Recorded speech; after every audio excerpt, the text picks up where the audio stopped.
10% da população mundial convive com dúvidas sobre a paternidade. E mesmo quando a ciência aponta a resposta, há quem prefira manter as suspeitas, negando a realidade, muitas vezes por conveniência. Afinal, estatísticas mostram que metade dos homens que figuram como réus nas ações de investigação de paternidade têm outros filhos e muitos são casados. Como a justiça trata essas questões tão delicadas e quais são as consequências de um resultado positivo ou negativo dos exames de DNA?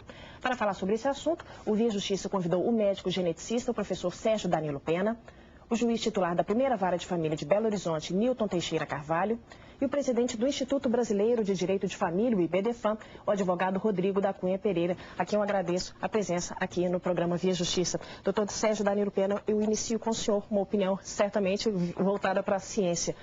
Exame de DNA é prova absoluta nesses casos de investigação de paternidade, na sua avaliação? Bem, obrigado pelo convite para participar do programa. O exame de DNA é uma prova absoluta em determinação de paternidade quando feito por um laboratório de alto nível técnico e feita a análise dos resultados por um geneticista gabaritado com o conhecimento técnico para fazê-lo. Por que tantas qualificações? Porque, infelizmente, eu diria que, no momento atual, mais de 70% dos laboratórios que oferecem exames de paternidade no Brasil não preenchem mais essas condições. Então, 70%? É. Então, um exame que, há 10 anos atrás, o meu laboratório, o Núcleo de Genética, foi o primeiro a lançar o exame.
continuar o processo, vamos analisar outras provas, vamos ver depois, no final, se realmente aquele DNA vai prevalecer ou não.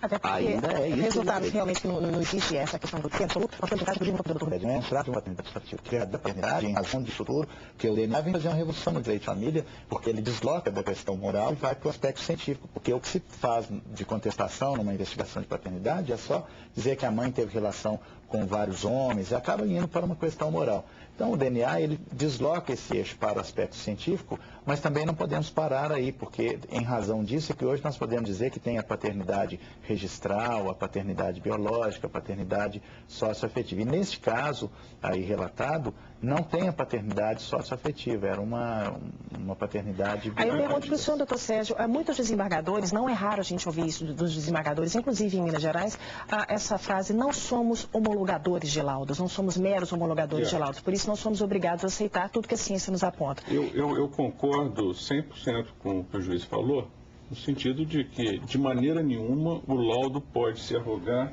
a posição de... o laudo pericial pode ser uma sentença. Certo. Obviamente, todo o contexto tem de ser analisado. Agora, eu acho que a gente tem de ver também a relatividade da prova testemunhal em caso de paternidade. Deixa eu explicar. Como no caso do Papini, isso veio à tona.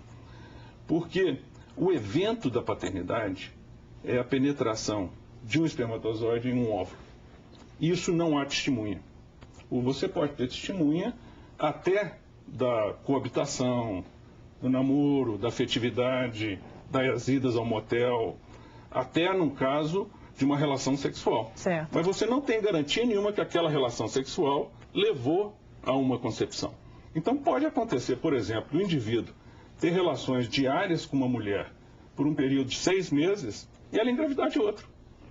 Quer dizer, todas as provas testemunhais são contra ele, mas na verdade a única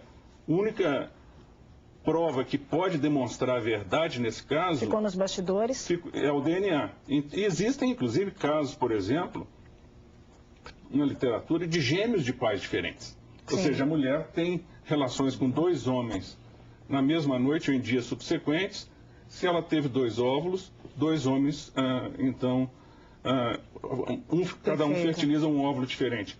Isso normalmente só é notado quando as crianças diferem muito em cor ou em aparência física. Certo. Mas deve acontecer muito mais frequentemente do que se espera. E, inclusive, existem alguns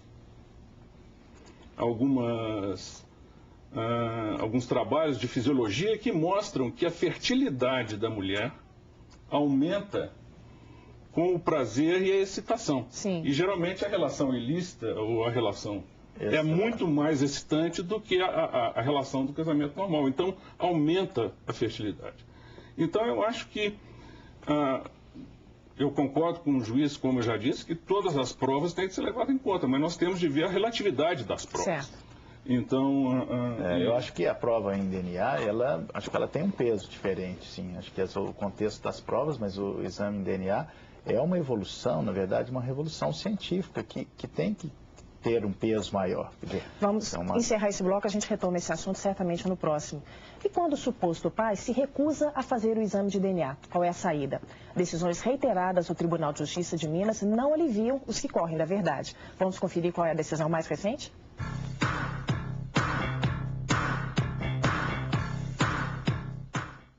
Seis meses de relacionamento. E o resultado, uma menina hoje com 3 anos, que o pai, um servidor público, se recusava a reconhecer.